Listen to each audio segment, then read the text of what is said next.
Cool.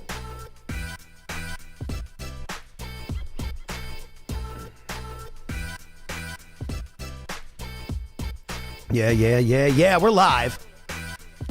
Happy Live Monday, everywhere. Pat. Live everywhere. It is Marketing Monday. Ladies and gentlemen, if you're new, it's the Social Authority Show with Pat Hilton. I'm joined by my guest, Zach Hoffman. And every Monday, we do Marketing Monday, where we go over what's happening online, what's happening in the world, and how we can use what other people are doing successfully to help our business, our personal brands, and help our marketing get more eyeballs. And so if you're here with us, welcome. If you're watching the replay, welcome. And you can subscribe to the show, Social Authority with Pat Hilton, on Spotify. And if you type in Zach Hoffman on Spotify, he is labeled in the title of all these episodes. You can subscribe, follow, all of that. Zach got me inspired to rebrand my website. It looks a lot better. We're going to keep getting it better, though. I'm going to make it more fancy like Zach. But why is it so important? This goes right back into what you were talking about. Why is it so important to make sure that you have a website with a clear call to action, a clear showcase of what you do, and that you actually keep it updated? I'm great at social media, but when we went and we looked at my personal website, not the company one, but the personal, it looked horrible the other day. It looks a lot better now. Why is it important for me to make sure that that looks better and better and better every week? True believer that website is the actual cornerstone of a business. It's the destination people travel to, usually on a .com, where they can reach from basically anywhere in the galaxy at this stage. Yep. And they'll be able to start their journey into your business. Even Amazon still has a website, Instagram, Facebook, Google. They all have websites. They have many websites and properties out there. So, you can do everything on social media, but if you don't have a strong cornerstone for people to fall back to, it's, leads to more questions by consumers than actual, engagement. No, I totally agree. And so I went and I made sure that I updated that. And this is why it's so important to have these conversations, folks, because you could be great at 9 out of 10 things, but if someone comes into your ecosystem and they're looking for you to have the one thing you don't have, and Correct. You lose the gig, or you lose the opportunity, or you lose the potential client. And so, we even talk about it. Yeah, from your perspective, I mean, you've been on the biggest stages in the game when it comes to influencers. I say, hey, Pat, you want to control your destiny a bit more and control your authority, your pricing. You justify yourself in the marketplace. You have to upgrade that website, because that's going to be where they reference when they're looking at, you compared to somebody else. Right. That's why it's that much more important. And websites, you can redo them we tell people they age out right now about every 16 months to 2 years. But you can have a website that lasts a few years. Websites we design for clients end up lasting 5 to 10 years for some of them. But they always take tweaks. And, I always tell people, just because it doesn't look broken doesn't mean a quick refresh won't make it, breathe completely different. Dude, and that's exactly what I did. I went in there, I just made it a little easier to click around. The desktop features look better. And so take a look at what you're doing, folks, and think about from the outside. Sometimes I look at it from Pat's point of view, and sometimes it's important. Well, what would Zach look at this and say, or what would Brad Lee look at this and say, or what would some of Kyle Mallion or some of the other people that I'm associated with, if they're going to recommend you want to make sure that what you're showcasing appeals to their audience, not just what you think. And so that part of marketing is different when it comes into branding, which is what you're talking about. Like, marketing and branding are two totally different things. Oh, yeah. Branding definitely is an asset, right? Like, when they judge the most influential companies in the world, they'll look at the brand equitable value, like if they were to put their name behind something or bring something to market. So there's a lot of value in a brand name, such as Coca-Cola or Google or even Meta. Well, mainly it's still Facebook and Instagram, right? So you can see how strong a brand is there. But essentially even Ray-Ban, which they're using for Meta wearables. So brands really resonate in a lot of ways to really empower just any service offering or product offering. So once again, having that core website or that core digital asset property aligned with your brand is critical to drawing in value. And when you talk referral sources, if you don't have a great website, why are they going to refer you? It just makes them look potentially bad. So it's critical from that aspect as well. Absolutely. And I always say you should probably have what do you think about like a video on the landing page? Do you think that's smart?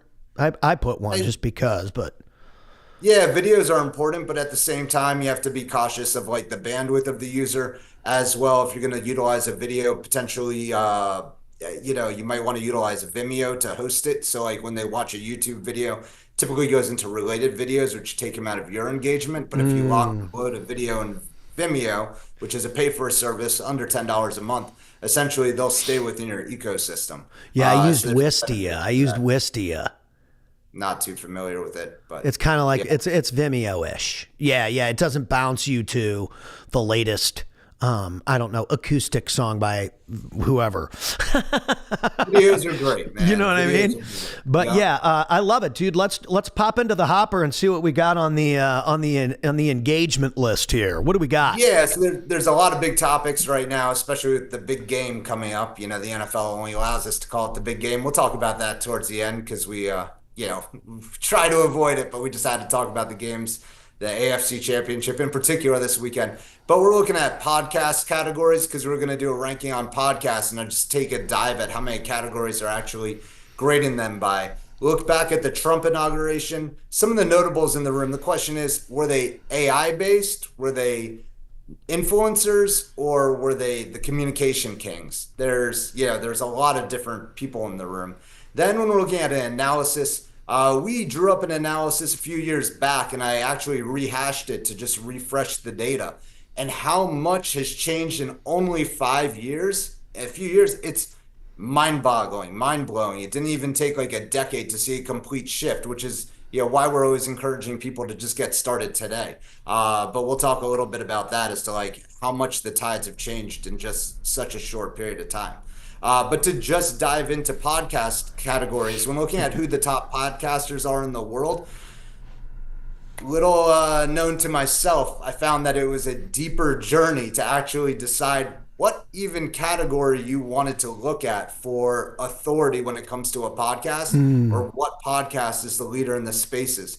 So if you look at Apple Music's top charts of 2024, they had top shows, top new shows, top series, top episodes, top shared shows, most followed shows, top subscriber shows, and then the top channels being the production studios like Wondery or iHeart Podcast. So literally 8 different categories of how they are ranking podcasts. And that just, begs for more insight, deeper dives. How do you even want to peel it back? And that's just such a wide open market for so many, entertainers or content producers to join in the journey and tell their stories and be able to communicate with the public at a greater good. Yeah, I think that podcasting moving forward is going to be something that we see taking over. We've got a lot of inquiries about podcasts because people see this show. They say, hey, how can I do a podcast? It's an easier way for me to get my clips. It's an easier way to do this. It's an easier way to stay consistent. I mean, listen, I tell everybody you need to be posting daily on social media. Really, that is the bare minimum. So I saw a video from Brian Mark. I've brought Brian Mark up a couple times on here because I think he's a great content creator. And it's clearly translating into his business because he keeps generating more revenue because he keeps getting better at talking on camera. And he said he's posting 6 reels per day, 7 days a week. I have a video. Maybe I'll download it and I'll bring it onto the show next time. But where he says exactly like it's 2 of these, it's 2 of these, it's 2 of these, it's every single day. Some of it's case studies, some of it's results, some of it is value, some of it is info, 6 times a day. So if you're only posting once a week, you're never even going to be seen compared to someone like Brian Mark. The guy is just going to absolutely waste you. And so you have to think about the fact that if you are quiet on social media, you're essentially quiet in the marketplace because there's going to be competitor over the next few years that's going to get a content strategy and a social marketing plan and implement it into their pages.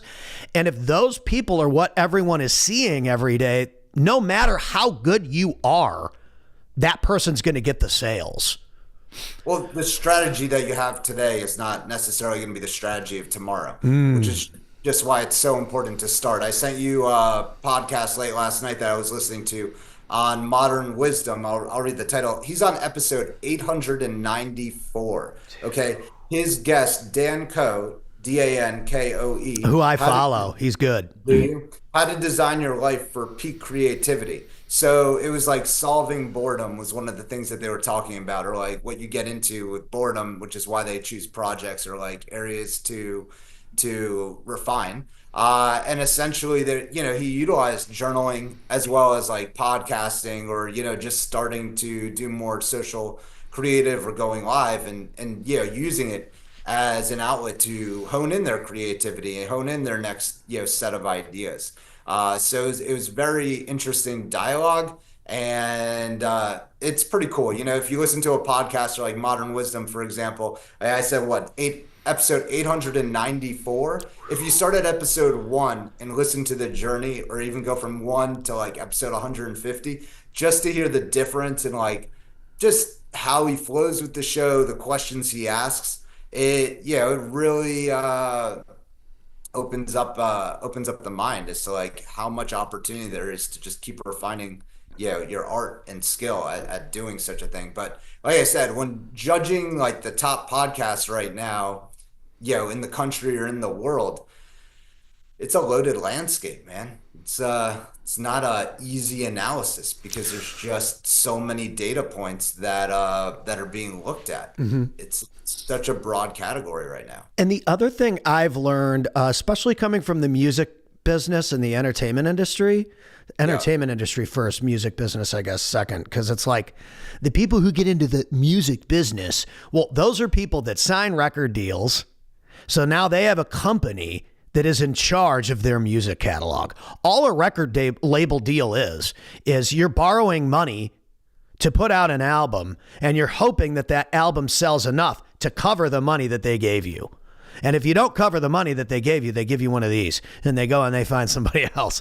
And usually, and this is the sad reality, a lot of the people that you look at and you say these people are rock and roll stars or these people are pop stars or whatever, they're not making the money that you think that they're making.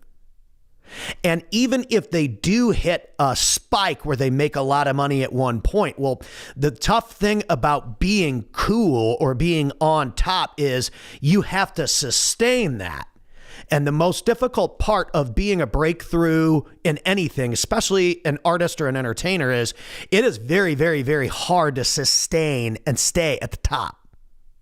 Oh, it's the difference of a pop star versus a rock star. It's always Totally.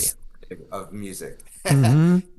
Whoever takes that money parlays it into a management team and just takes it to a whole nother level. I mean, there's definitely just a short list of people who have done it very, very successfully.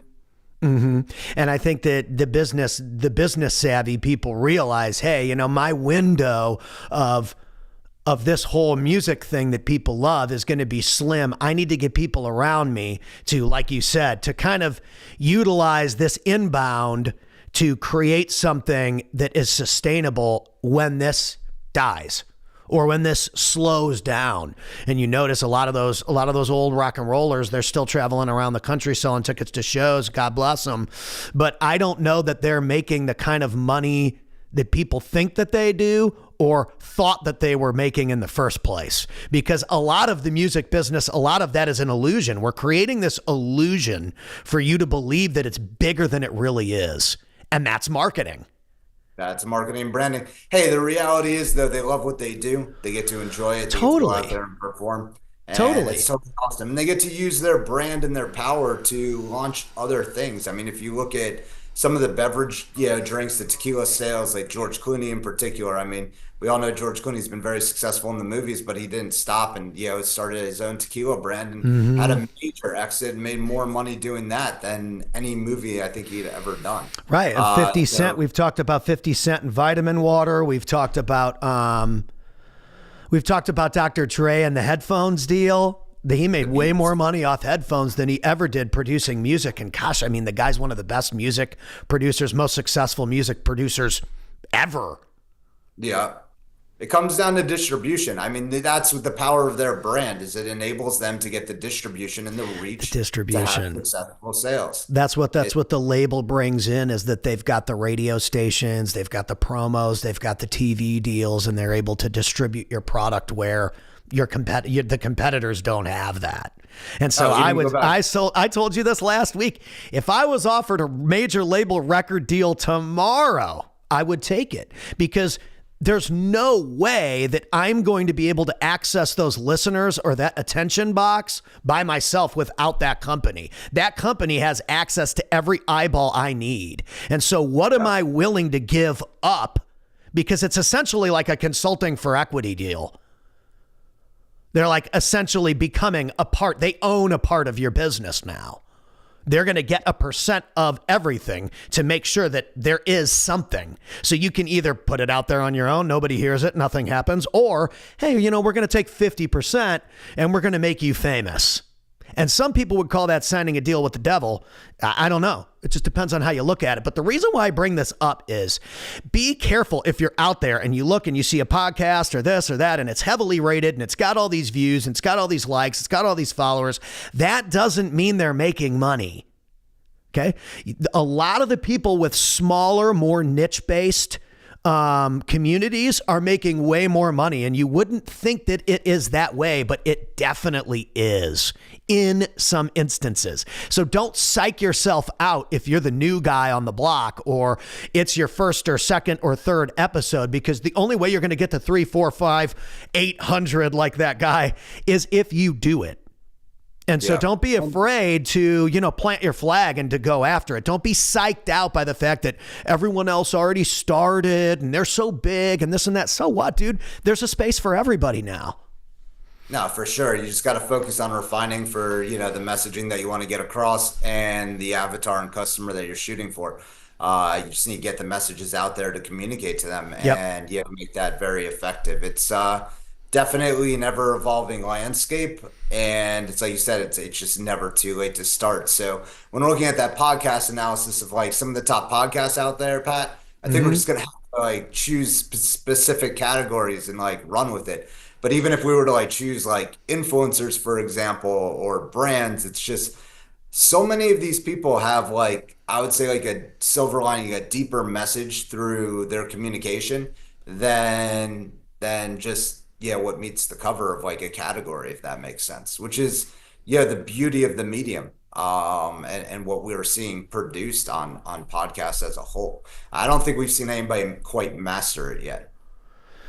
So yeah, I think that when it comes to podcasting, it's new. And so I think that this is just like anything else. Like, and I always take it back to what I know, like rock and roll as we knew it going into the late 80s was like a lot of guitar playing, and like it was like heavy metal and glam rock was the big thing. And then, we talked about this the other day because I've researched it because we're looking for guitar tones for how we're going to record our electric guitars. Dude, once Nirvana came out and they were this like angry smash on power chords, and this brand and style was completely different than I've got all the money, I've got all the girls, I've got all the cars, we're living life, we got hairspray. And this other guy shows up on MTV and he's like, dude, I don't have anything and I'm kind of pissed off. And everyone was like, yeah, I'm pissed off too.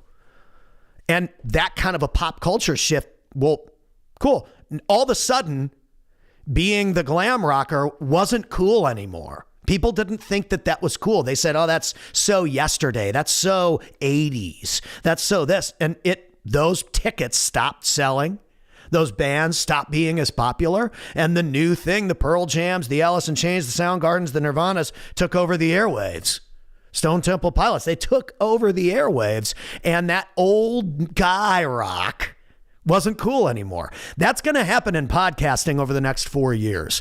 The people that are the business people of the past, the business gurus of the past, are going to become old, boring, not fresh. And the new age of people that are coming into the game that are finally starting to make some cash and get some deals and get some clients, those people are going to start to control the narrative because they're actually the voices of the people.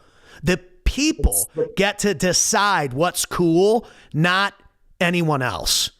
Oh yeah, it's just we hit a chord when we started talking about how there's no lockdown distribution of news and media information anymore. That's essentially, there's a lot of publishers, content creators that are taking, news to the stream themselves, and whether it's validated or agendized, like it's totally up to the producer and the people that are following them to carry the message. So, it's hyper evolved. Essentially, podcast category, it's going to be here to stay for a bit. I would say Joe Rogan is literally probably the master of the time right now. If you look at his track record resume of like his timeline to coming up, I mean, the guy, we remember him from Fear Factor, I believe, on NBC, to the UFC fights, into parlaying into the world's largest podcast, interviewing the world's most influential people of our time. It's amazing. So it's just going to continue to parlay, and it's going to get great. It's going to continue to evolve. It's going to be. Well, the fact that that's even possible is incredible. And number two, I think this is the most important thing I noticed is those people come to him. He doesn't have to go anywhere. Those people come to him. He is attracting those conversations. He is attracting those conversions. He is attracting those connections. That is exactly what we teach on the show. The outbound value, the free value, the free single on the radio gets you to buy the record.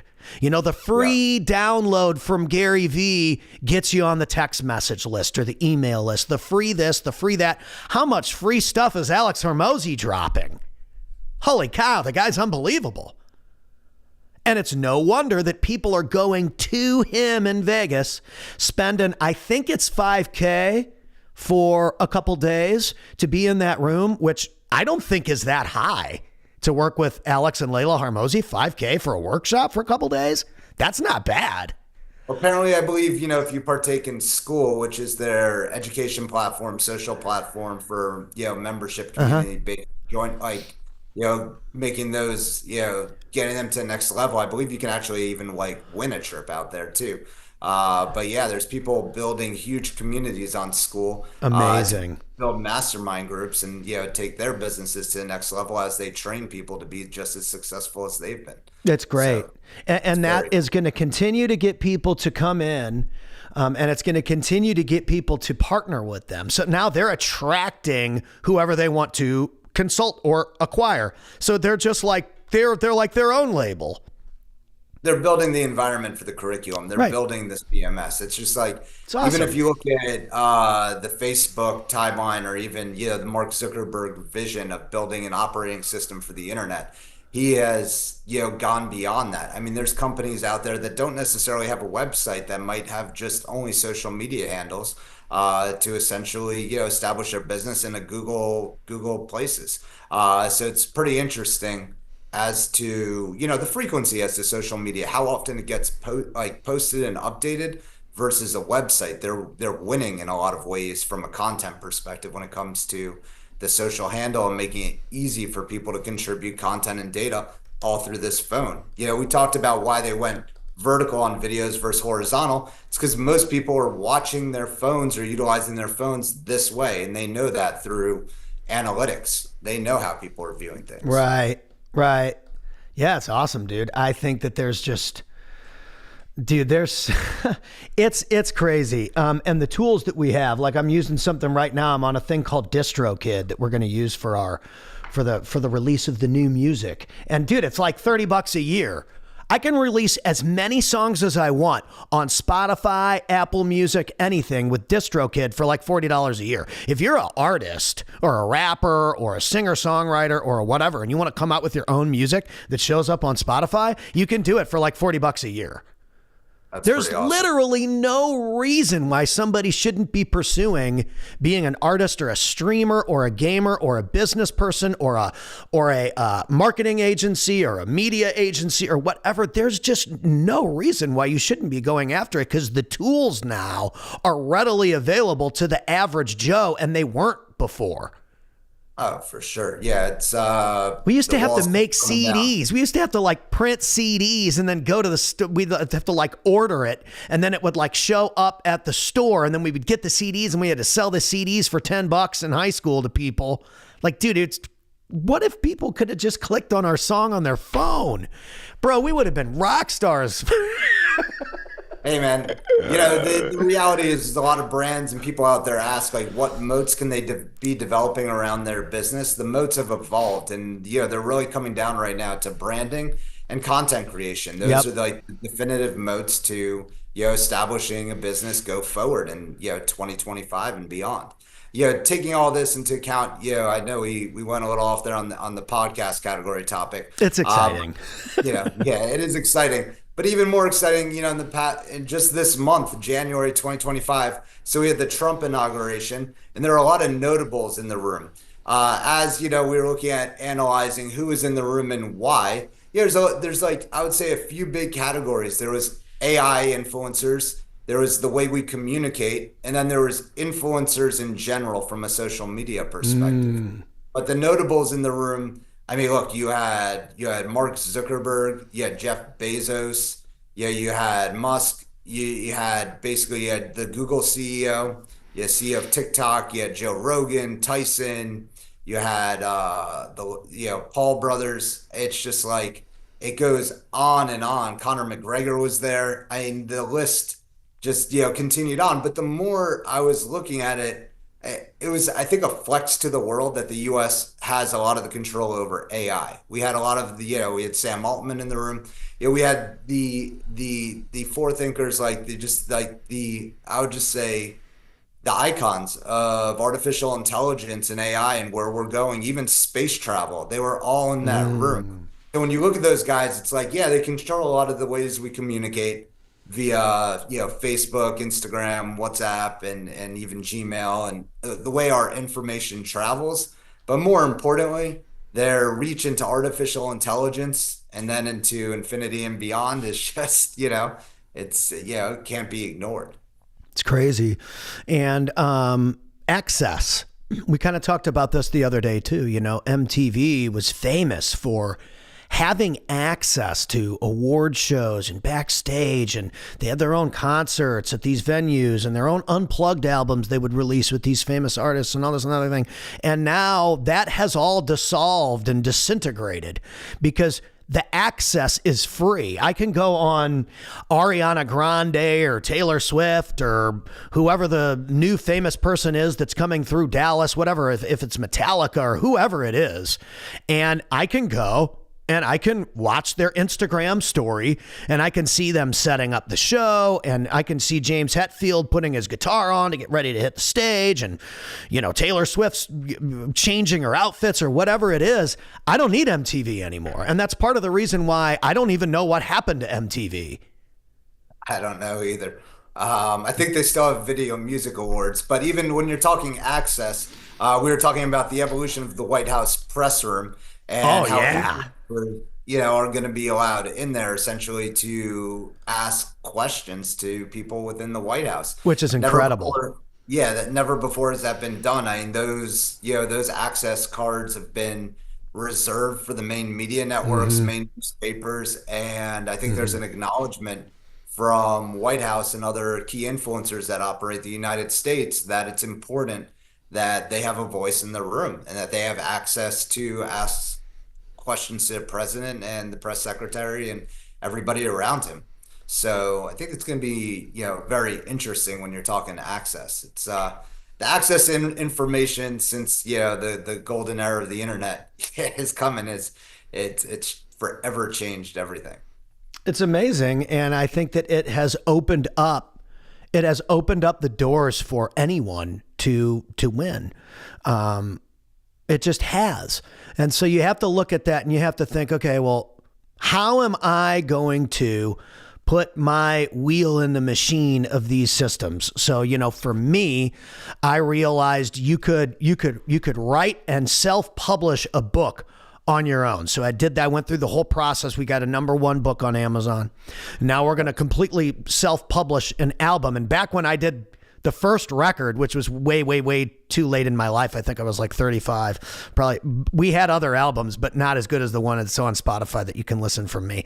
But now that it's 2025, me and the guys that I'm recording with, we're way, way, way, way better now. But for music, podcasting, and being a video star on the internet, because they're two kind of three things that are the same but different.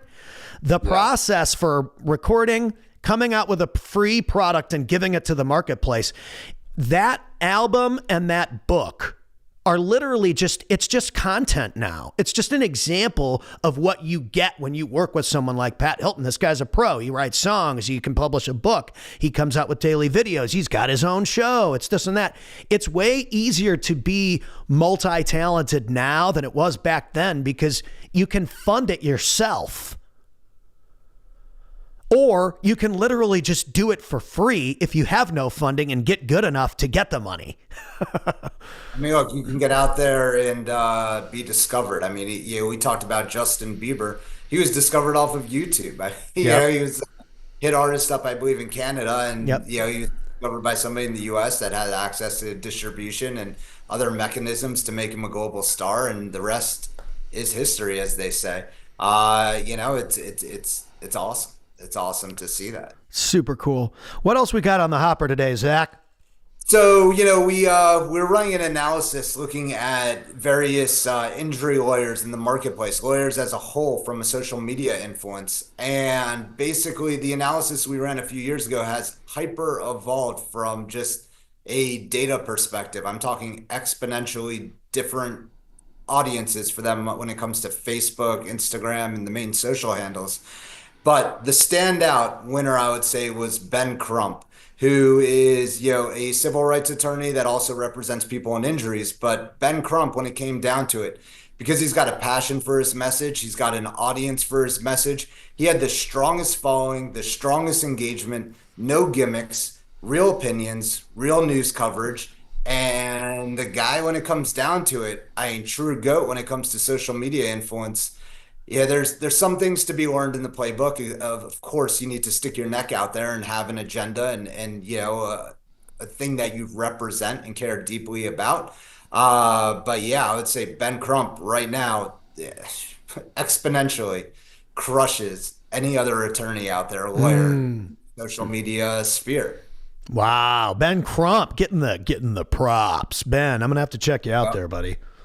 Oh, for sure. No, he's awesome. But definitely, it's there's a need for him in the market for sure. There's just a need for him in society in general as to where everything's going.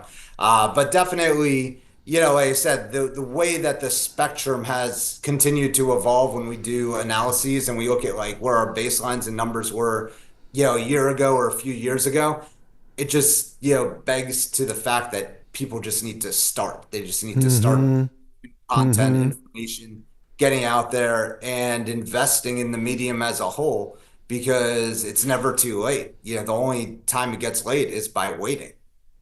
Amazing. Yeah, I pulled up attorney Crump. He's got 779,000 followers on Instagram, which is a tough platform to grow on. So, geez, good for you, Ben.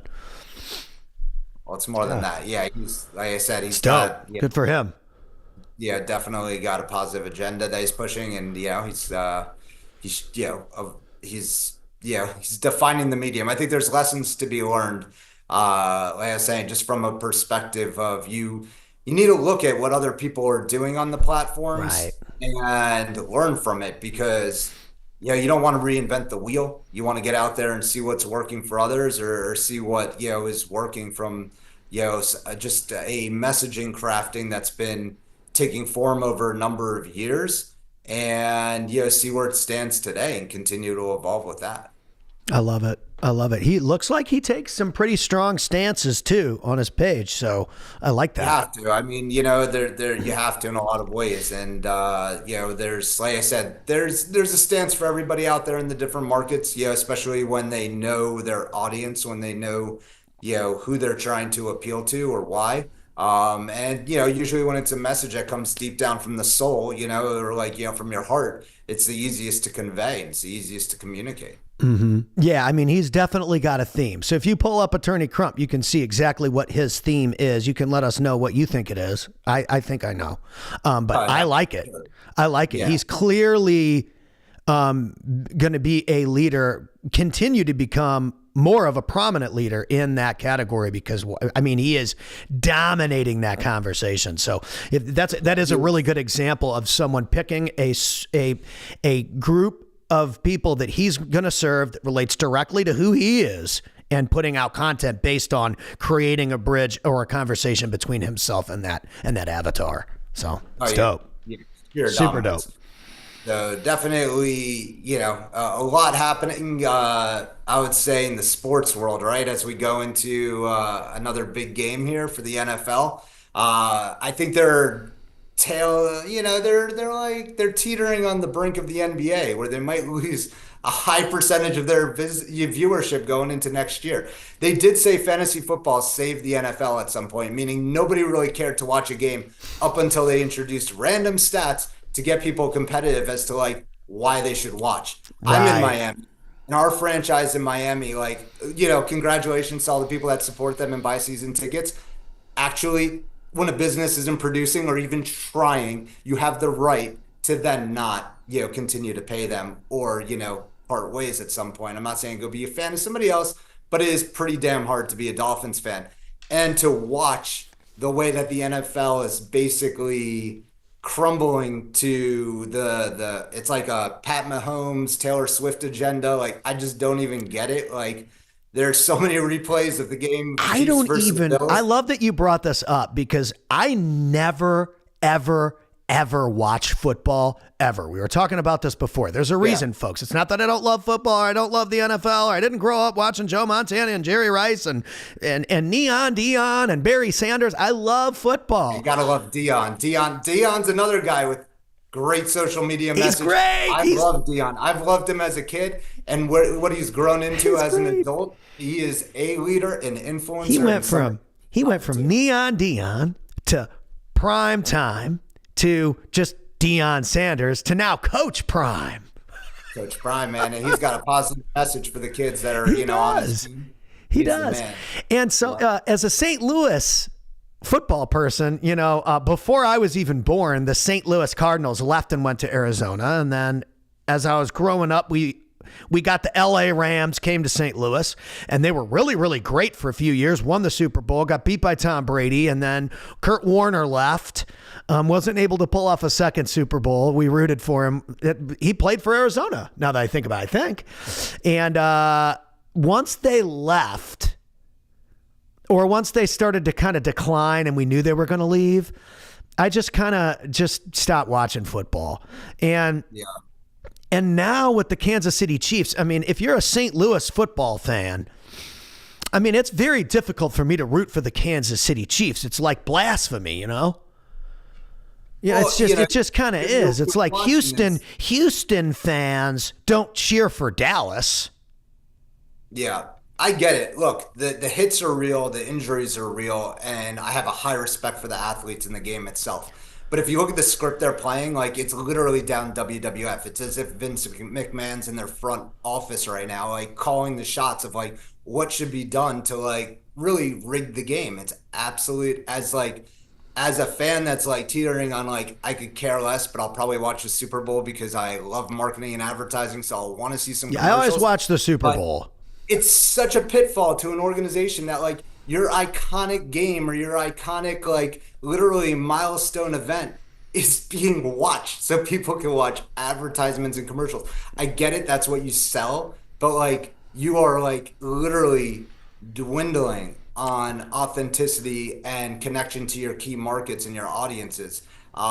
It's just not a sport for the people anymore. It's just like even the entry to get into games, like blue collar employees, like, or specific people in society, like, going to a game is it's just not reachable for a lot of people. And it's just like I said, when you get I think it's a rematch, the Super Bowl. I think it's the Eagles and the Chiefs. I think that was last year's game. Even, I think my wife was it? Yeah, it's a rematch of all things. So it's like, Eagles versus man, Chiefs. It's just, you watch that game, it's technology, computers, like, overturning calls. Like it should be a thing. Like Yeah, we it haven't. is. It's a rematch of Super Bowl LV2, whatever that is, which the Chiefs won 38-35. Yep. And they're Yeah. looking for a three-peat, the first three-peat in Super Bowl history.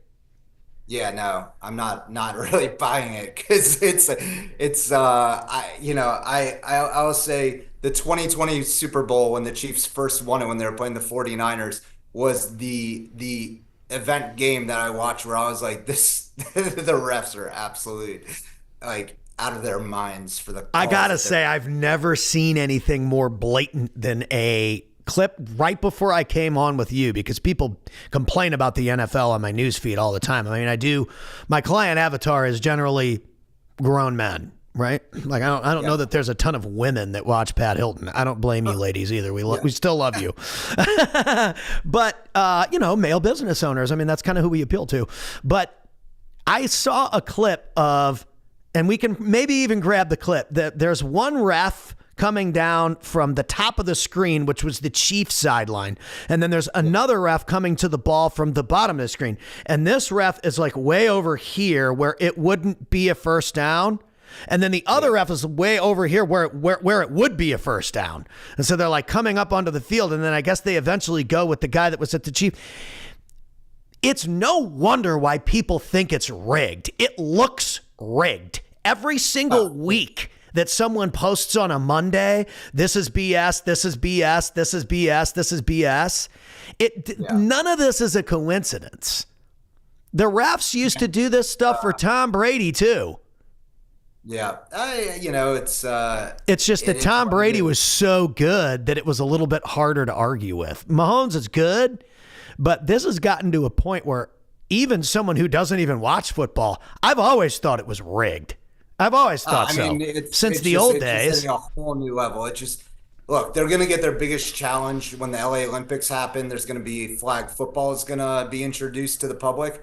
I think you're going to see a lot of NFL players as well as everyday flag football players competing against one another. And they're saying that could be the big breaking point for the NFL, where, essentially what is right now a declining viewership is going to potentially rapidly decline. And we will see a new introduction into this space, which could be flag football, which, for safety reasons and many reasons, there's a lot of reasons, people will be watching. I think the NFL does have their hands in it. But at the same time, look, it's the American gladiator game.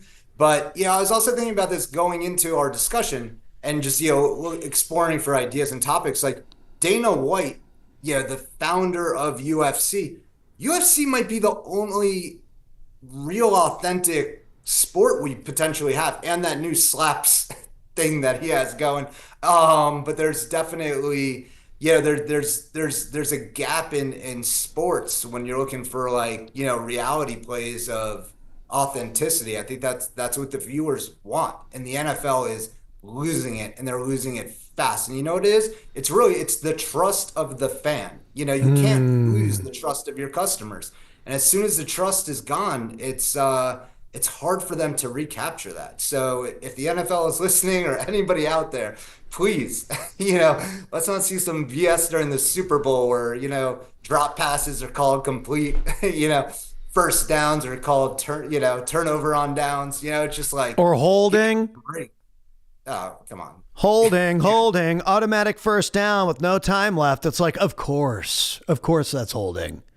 Even though he wasn't even touching him at all. Anyone with half of a brain, because I have about a half of a brain, can look at this thing and be like, this is why I don't watch.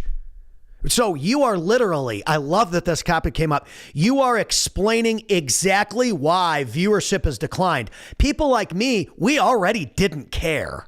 It has no impact on me. I like to have it on maybe in the background on Thanksgiving. We're cooking some food. You got football in the background.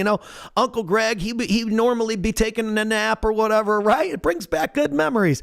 But it's not because I actually care about the product or about the game or about the league. As a parent, like the way that my life has evolved, even though you look at the Thanksgiving games this year, they started them pretty late in the afternoons. Yeah, I thought so. even retailers took a note as to adjusting their hours based on the American public, like having Thanksgiving earlier in the day, as well as like falling asleep earlier, adjusted all their hours. The NFL did not change their hours on those games.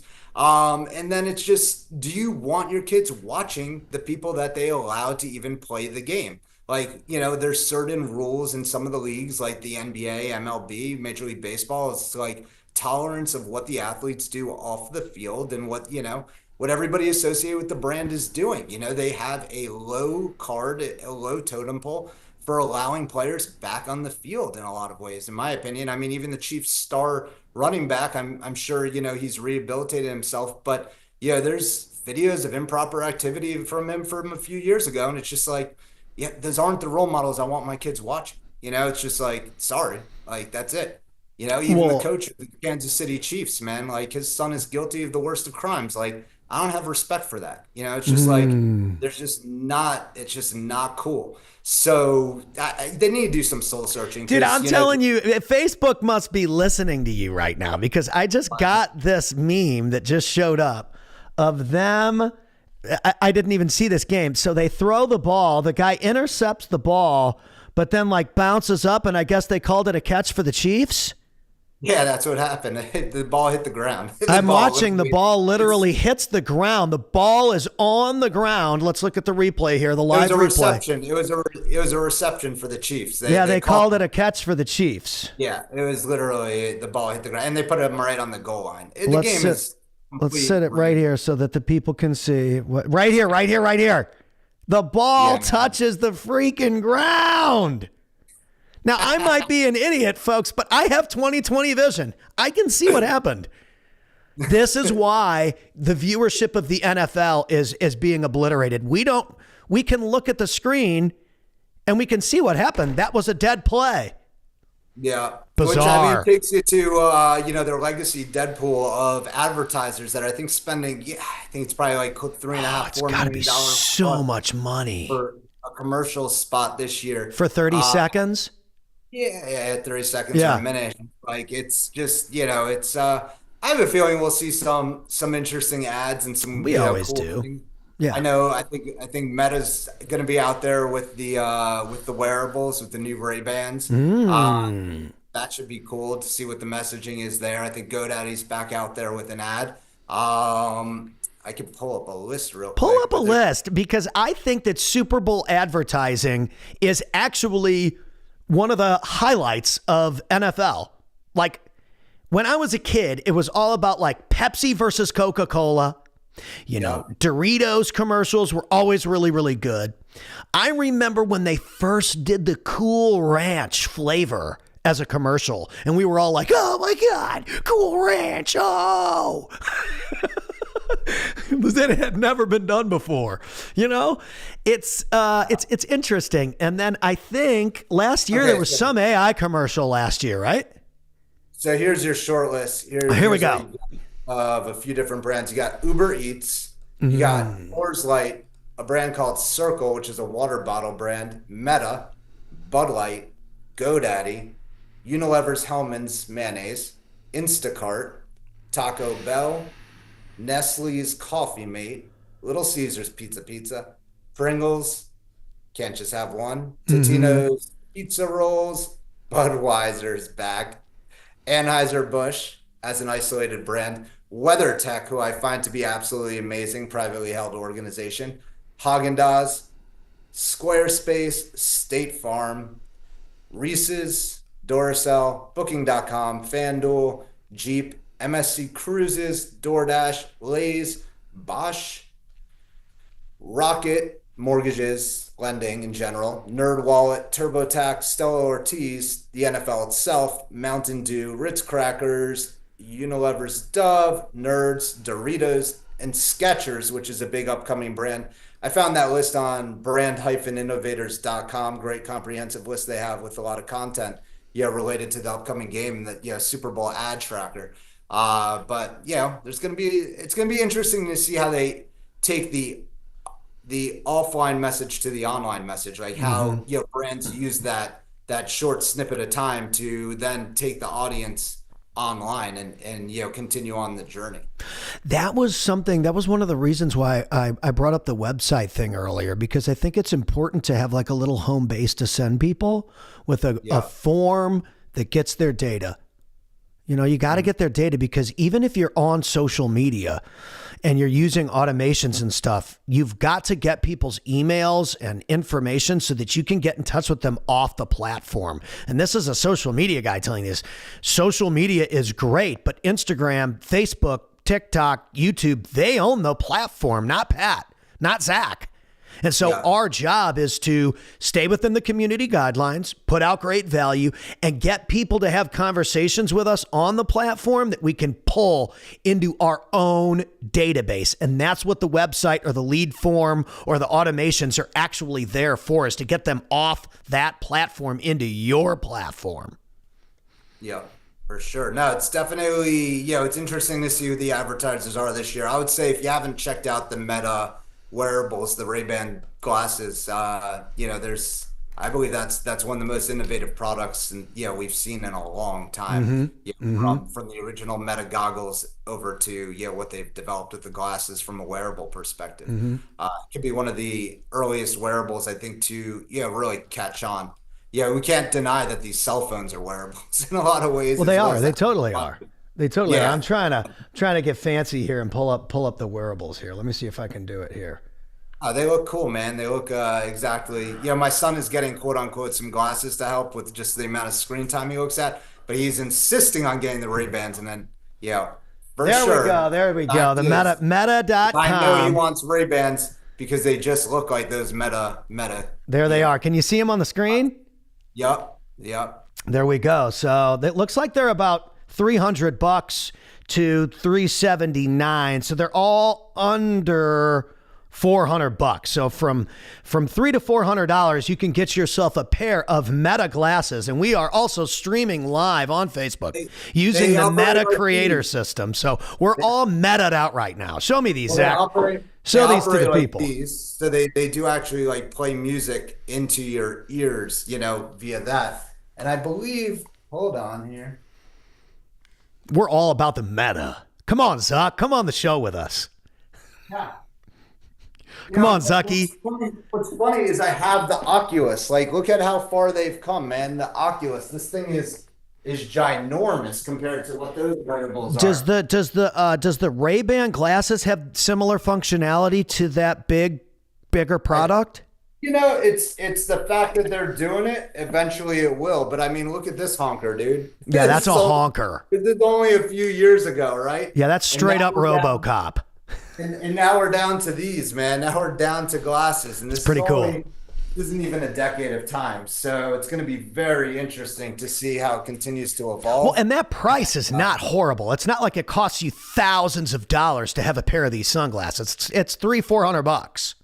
Yeah, and you can get clear lenses as well. It's definitely. What do you mean clear lens? So could you get like a prescription? Could you use them with like your prescription glasses? 1,000%, because Brilliant.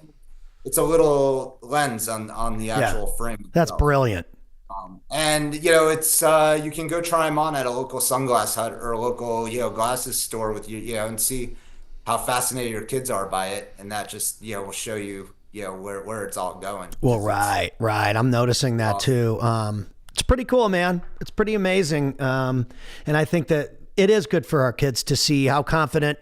My kids watch a channel. It's called Ninja Kids, and it's this family of, gymnasts and athletes, and they do all these obstacle courses and all this stuff. They have their own action park in Dallas. We went the other day, and my kids are into it. They're doing cartwheels and round offs and bouncing around and stretching and getting flexible and doing all these things. And I'm like, wow, this is great. And it all came from YouTube. And so if you think YouTube or social media or this or that, it's so bad. It's like you have to think about what's going to get my kid excited to go out and do something and then provide them with that content.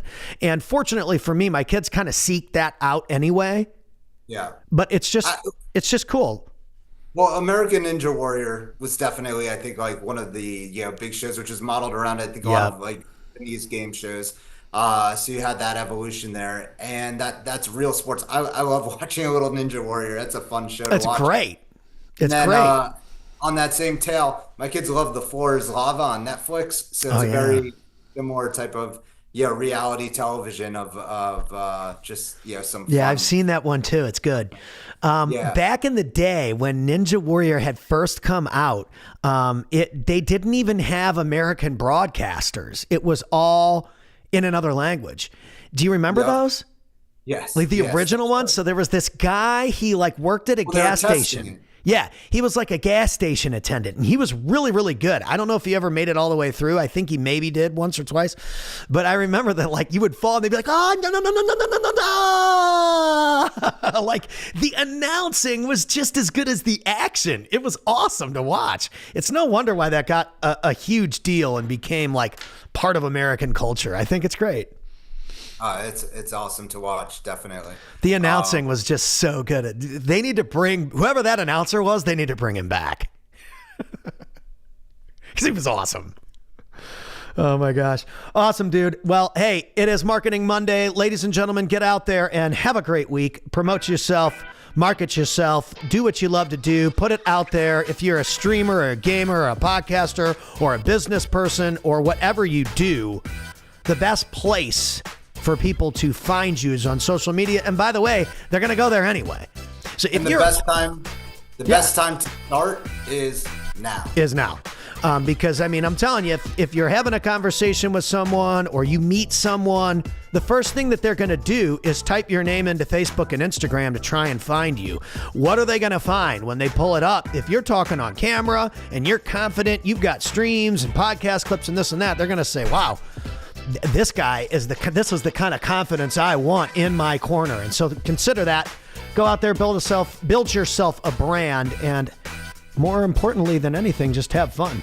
So, all right, Sure. Ladies and gentlemen, Zach, give him a little 1, 2, 3 here before we sign off. Yeah, thanks for joining today, and thanks, Pat. It was great here on another Marketing Monday. Have Dude. an awesome week. So awesome. Ladies and gentlemen, we'll see you on the next one. Have a great day.